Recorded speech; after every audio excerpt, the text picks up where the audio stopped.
Hello everyone and welcome to Notepad's Little Classroom. It's been a while, huh? Well, we may as well start off with something a bit odd, attributes and skills. Most games have some variety of a thing a character can do, and the ones that don't are often pretty hard pressed to be referred to as a game. These two factors indicate what a character's basic capabilities are. Having strength 10 means you're stronger than someone with strength 5, or having a skill at basket weaving 4 means you're twice as good at basket weaving as someone with 2. Attributes and skills do come in quite a few different varieties. Sometimes they refer to things like virtues or pools or something similar. But to make sure we're all on the same page here, attribute is a broad characteristic of a character, covering multiple facets of their activities. A skill is a more specific application of it. A game may have the attribute of charisma, covering everything related to social situations, but having the skill of etiquette, covering the social graces of high society. Today I want to muse about 3 different types of these systems, namely an attribute-focused system, a skill-based system, and a skill-tribute system. I'll use the fictional game of Witch Knights as an example, one of heavy armored witches and warlocks using a demon bound inside them to fight their enemies. Attribute-focused systems are perhaps the most common. Any game that your core is built around a series of attributes are pretty much this kind of game, but as I said earlier, these come in a lot of different shapes and sizes. 95% of PBTA games are actually just attribute-focused, relying on their 4 or 5 attributes to do everything. The major characteristics of these games are that characters tend to gravitate toward generalist or assumed competence in a wide variety of different fields, each attribute covering numerous effects and or abilities and being the central mechanic to the resolution system. For example, in Overlight, you will be adding your attribute die to almost every single check, sometimes even requiring multiple attributes being added to checks, and very rarely you'll be adding no attribute die. These are simple to describe and easier to find examples of, but here's actually a little secret. You can have skills in these games. Most of them are actually enhanced by granting characters some specialization, but the catch here is that those skills need to be directly tied to the attributes in question. The big man on campus has a full skill set, but those skills aren't really designed to be independent, simply a refinement of an attribute, to the point where they rarely interact with the actual core loop of the game. Traditional attribute systems tend to feature the following of strength, speed, intelligence, perception, and charisma of some variety, but more curated may look like a basic body, mind, and soul, with pretty extreme examples like 316 being fighting ability and non-fighting ability. When designing attributes, you want to capture everything a character can be better or worse at than any other person. For example, in Amber Diceless, warfare is an attribute due to its raw importance to the system and the characters inside of it. While it may be regulated to a skill in another game, or worse, even just a specialization in others, certain attributes may be even interpretive, such as aggression, defensive, or tactical. These do the same basic concept of being a core function of the character and their abilities in the field. Are attribute systems good, bad, and different? Well, it depends as always. If you watched my KNS video, attribute systems tend to do better in kinetic or narrative systems, relying primarily on the raw game feel to determine things. At worst, the characters may turn into mega men, with high intelligence characters saying, "I hack the computer," just as much as them saying, "Can I figure out this ancient language?" It also runs the risk of certain attributes being essential. With fewer resources to work with, having a single dump stat can quickly shift values in other places. So for Witch Knights, we'll want a combination of 5 pretty simple attributes: body, soul, agility, magic, and darkness. Our body covers most of our physical abilities, souls cover our social skills, agility is our speed, magic is magic, while darkness represents our moody dread we exude and the demon we keep locked in our soul. The Witch Knight Samara has body 3, soul 5, agility 1, magic 2, and darkness 4. Demonically charismatic, she relies more heavily on her charm and bound demon to do things. The Witch Knight Hardlock, on the other hand, has body 5, soul 1, agility 3, magic 4, and darkness 2. More magically capable, but his dour attitude makes it hard for him to relate to others. In conclusion, attributes are broad, but they are very reliable.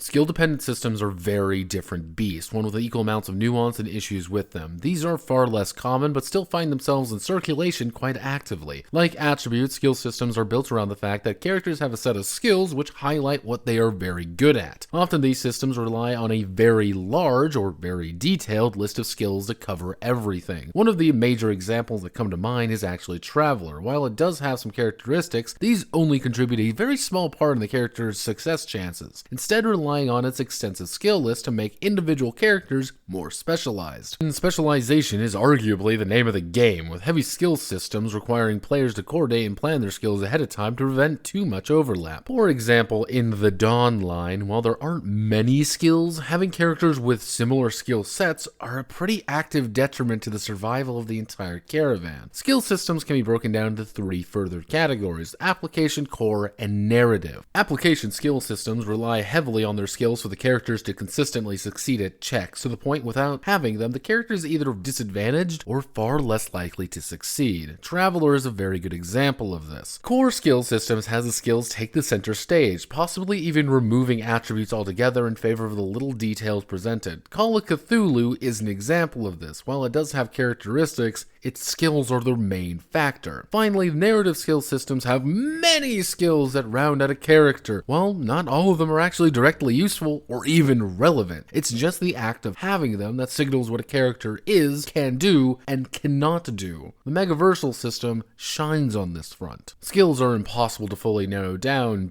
as anything can be a skill, but the rule of thumb is that if you want them to do it, it's probably a skill. Athletics is a valid skill just as much as putting points into guitars. However, this does lead me to an interesting point of skill bloat and skill emaciation. Skill bloat occurs when there are far too many skills taking up the same small amount of points or resources to distribute them, leading to characters being very spread out to get anywhere or anything. This can lead to quite silly situations where a trained soldier may have a +5 to their long arm skill but not know how to actually fire a handgun, or a pilot not knowing how to drive civilian boats because he put all his points into military boats. Having an excessive amount of skills are really fun, but there comes a point you really have to ask yourself, who fucking cares? If your game is about killing goblins in caves, then having a basketry skill isn't actually useful. Skill emaciation, on the other hand, is when the skill list has a few standout skills which demand a higher investment than others while sharing the same category. A major problem I had actually with the SCP RPG was placing certain health and survival skills on the same category as things like artistry or architecture. You may want to play as an SCP architect, but every piece of the game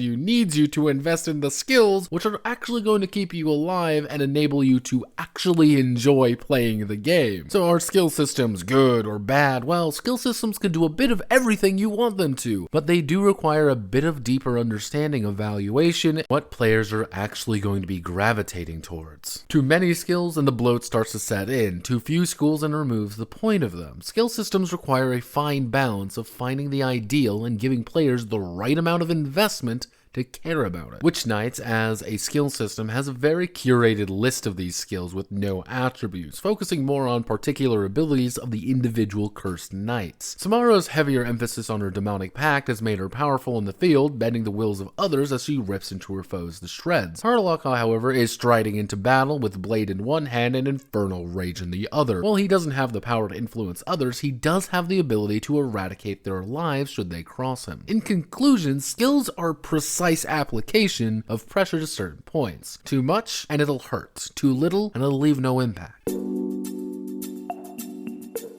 I feel compelled to talk about these due to my history with them, but skill tributes are the misbegotten bastard child of attributes and skill systems, the King Charles II of Spain of the game design world. Skill tributes effectively have the standard attributes on the same billing as skills, most famous of these being A Song of Ice and Fire, RPG by Green Ronin, and the subsequent products. These games give you a smattering of points and have you distribute them among your skill tributes to determine your abilities, so you may have strength and thievery as the same value as your agility and lore. These are by far the least common, to the point where they're almost non-existent, bar a few holdouts. Generally speaking though, skill tribute systems have the core benefit of being able to very clearly being able to focus on different aspects of the character. Take the Song of Ice and Fire RPG. Investing points into cunning and diplomacy means you're not only more cunning and diplomatic, but cunning is also used for your social defense and diplomacy is used for different aspects. But your hunk of meat bodyguard in the shape of a man may be very low intelligence intelligence, but have a jacked up endurance and combat skill to the point where they're a living meat machine. In Witch Knights, however, well, honestly, not much changes from its skill-based version, bar adding just a few attributes in to bulk things up. The main reason I separated this out was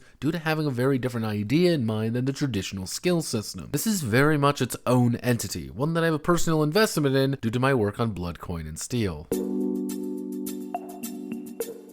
Generally speaking, there isn't an easy answer to life's problems, and looking for them is often the first sign that something is a lot more wrong than right. In other news, choosing between attributes versus skill systems often require a bit of pre-planning. Characters who need to be able to do a bit of everything may emphasize their attributes, while a jigsaw puzzle of talents to slot nicely together requires a solid skill system to keep it in place. Regardless of your choice, each of these systems have their pros and cons, with no one being better than the other, but plenty of problems if you implement them poorly or go down a bad direction with it. Pick carefully, weigh your options, think about what you really want your characters to be doing and how they plan on interacting with the world. Sometimes the easiest answer is to realize that you may need to cut away the chaff or shore up those weaker aspects. My name is Notepad Anon, and this was a little classroom on skills and attributes. If you like what I do here, feel free to like, comment, and subscribe. More classrooms to come. These are just really long and annoying to do. Thank you, and good night.